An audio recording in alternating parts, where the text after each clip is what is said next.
Terima kasih kami sampaikan kepada Ketua MPR RI, palu sidang telah kami terima dan sidang kami lanjutkan.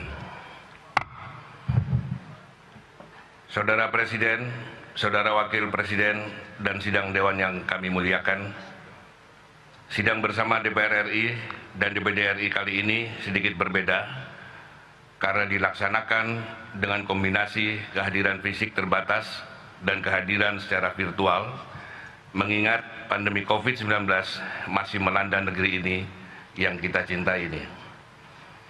Tetapi kami yakin sidang bersama ini dapat tetap terlaksana tanpa mengurangi kualitas materi, terutama penyampaian pidato Presiden Republik Indonesia tentang laporan kinerja lembaga-lembaga negara dan pidato Presiden dalam rangka hari ulang tahun ke-76 kemerdekaan Republik Indonesia.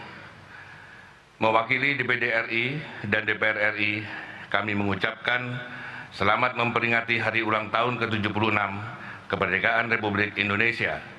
Dirgahayu Indonesia. Semoga bangsa Indonesia senantiasa mendapat rahmat dan karunia dari Allah Subhanahu wa Ta'ala, Tuhan yang Maha Esa.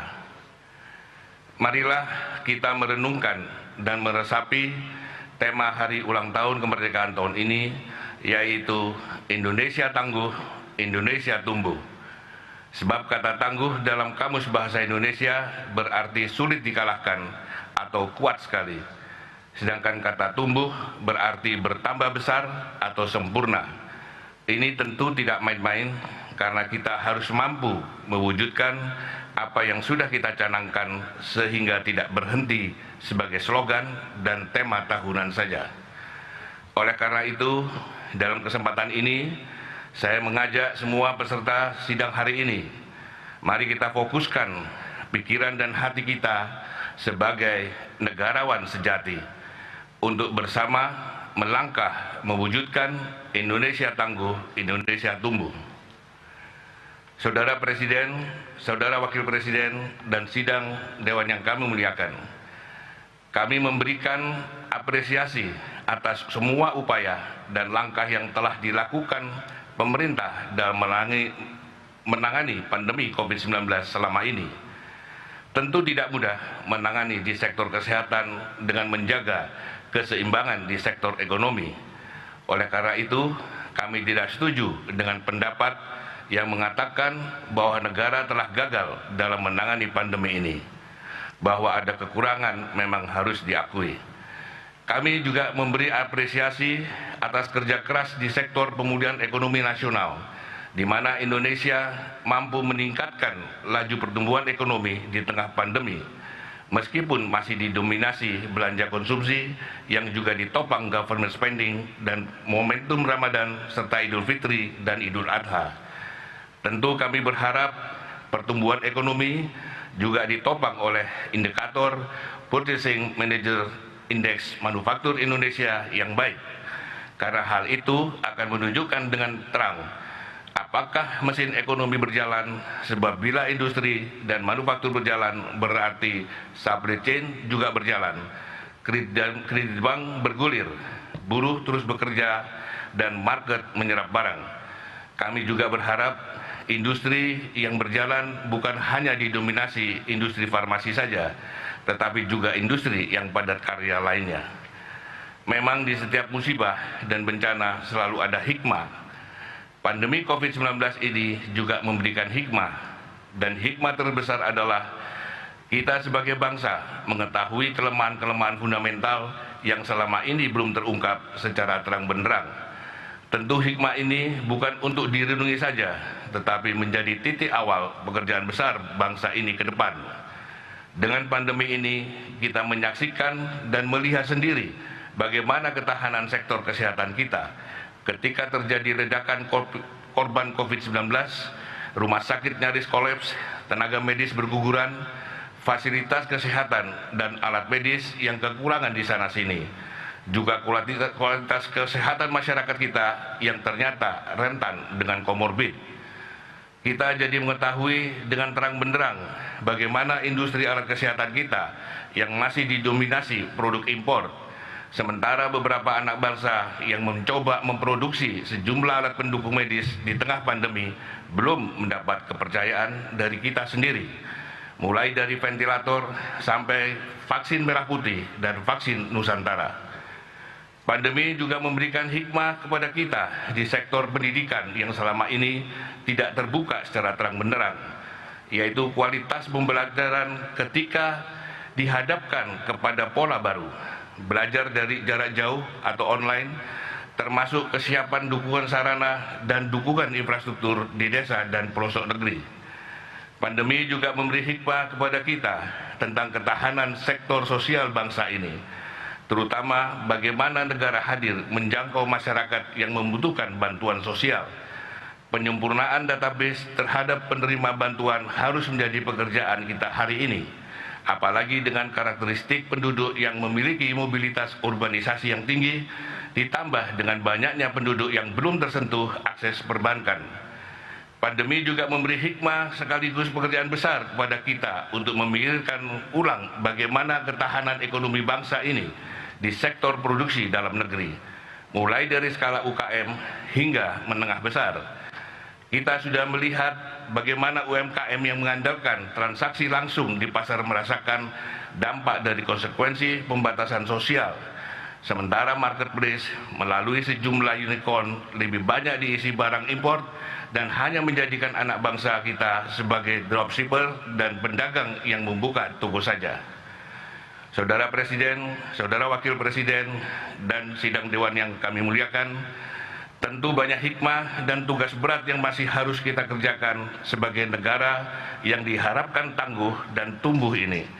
Tetapi yakinlah bahwa setelah kesulitan pasti ada kemudahan. Selama kita tidak berputus asa terhadap rahmat dan karunia Tuhan yang Maha Esa.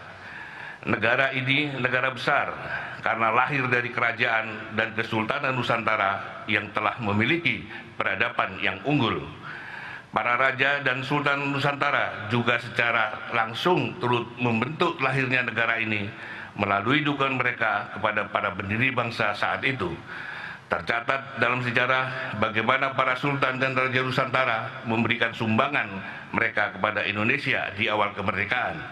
Salah satunya sumbangan uang 13 juta gulden dari Sultan Siak dan pesawat kepresidenan serta emas Monas dari tokoh dan rakyat Aceh.